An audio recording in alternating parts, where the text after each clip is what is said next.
अस्सलाम वालेकुम एवरीवन। क्या आपको लगता है कि आपका ईमान कमज़ोर हो रहा है और आप अपने ईमान को मजबूत करना चाहते हैं और अपने ईमान को इंक्रीज़ करना चाहते हैं? तो ये वीडियो आपके लिए है।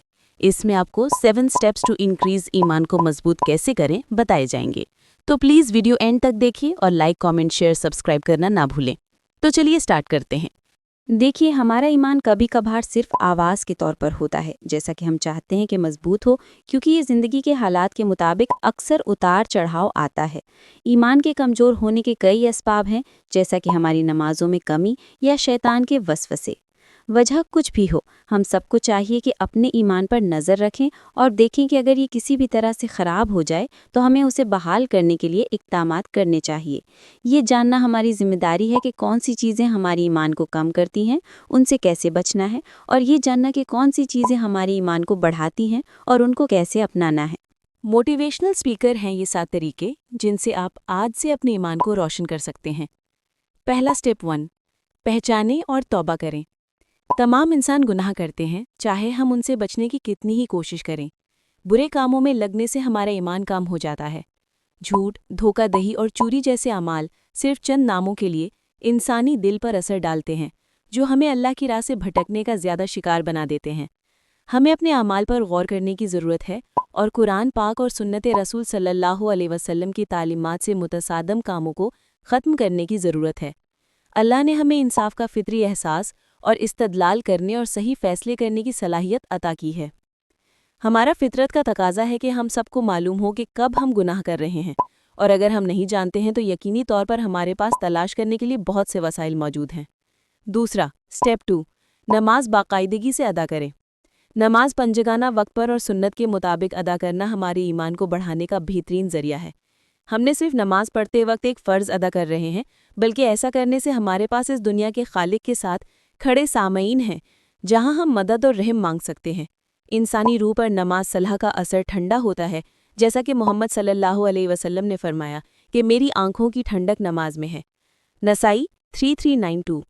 नमाज हमें अपने खालिक से जोड़ती है और अल्लाह की इताअत के साथ साथ नेकी का हुक्म देने और बुराई से मना करने में हमारी मदद करती है।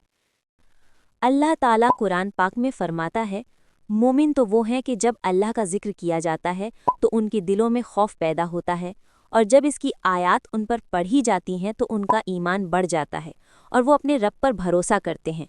जो नमाज पढ़ते हैं और जो कुछ हमने उनको दिया है इसमें से खर्च करते हैं, वही लोग हैं जो सच्चे ईमान वाले हैं, और उनके लिए रब की इज़्ज़त और सरकशी है।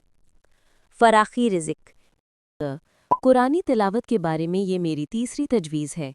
मेडिकल स्टडी से साबित हुआ है कि कुरान पाक की तिलावत सुनने से हमारे जिस्म पर जिस्मानी असरात मुरत्तब होते हैं। तहकीक ने यह भी साबित किया है कि कुरान में जिस्म, दिमाग और रूह के लिए शिफा बख्श खसूसियात हैं। अपने ईमान को बढ़ाने का इससे बेहतर और क्या तरीका है कि ऑडियो डिवाइस पर कुरान पाक की तिलावत करें और सुनें। कुरान की सुरीली ताल को सुनें और ऐसा करते हुए आप जो कुछ सुन रहे हैं इसके मानी पर गौर करने की कोशिश करें। ज़िक्र में मशगूल होना। बेशक अल्लाह के ज़िक्र से दिलों को सुकून मिलता है। ज़िक्र के ज़रिए अल्लाह को कसरत से याद करने से दिल को सुकून मिलता है। ये हमें तक़वा का एहसास भी देता है, एक ऐसा शऊर जो हमें ये एहसास दिलाता है कि अल्लाह ताला हमेशा करीब है और हमें हमेशा इसकी खुशनुदी के लिए कोशिश करनी चाहिए। कुछ ऐसे अज़कार जिनका पढ़ना बहुत फ़ायदेमंद है, वो हैं सुबहानल्लाह, जिसका मतलब है अल्लाह के लिए तारीफ़। अल्हम्दुलिल्लाह, इसका मतलब है अल्लाह का शुक्र। और अल्लाहु अकबर, यानी अल्लाह सबसे बड़ा है। मोटिवेशनल स्पीकर के तौर पर हम 5वें मरहले पर पहुंचे, जो पहले चारों की निस्बत मुख्तलिफ है, यानी रोज़ा।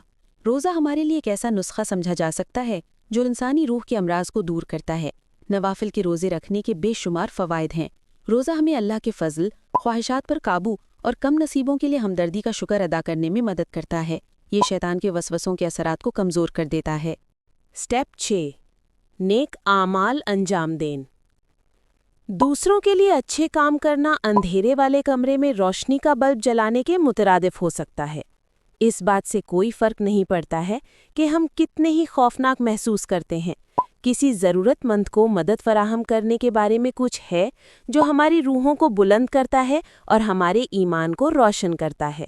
اللہ تعالیٰ قرآن پاک میں فرماتا ہے، ان لوگوں کے لیے جو ایمان لائے اور عمل صالح کرتے رہے، ان کے لیے ایسا اجر ہے جو کبھی ضائع نہیں ہوگا۔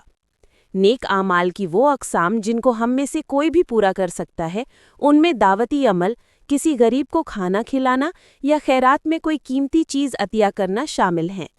یہ عمل نہ صرف دوسرے انسان کو فائدہ پہنچاتا ہے بلکہ یہ ہمارے ایمان کو چمکا کر ہماری روح کو بھی فائدہ پہنچاتا ہے۔ 7واں قدم ہے اللہ پر بھروسہ رکھنا۔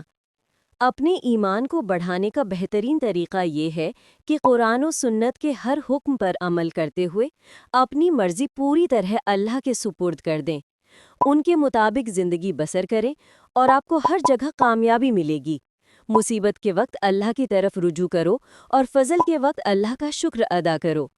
اللہ کے حکم پر صبر کریں اور ہمیشہ یاد رکھیں کہ اس دنیا میں ہم پر خواہ کتنی ہی آزمائشیں آئیں، ایک دن اللہ ہم سے ہمارے ان اعمال کا حساب لے گا جس کی امید ہے کہ ہم بہت نیکی اور صبر کے ساتھ بھیجے گئے ہیں۔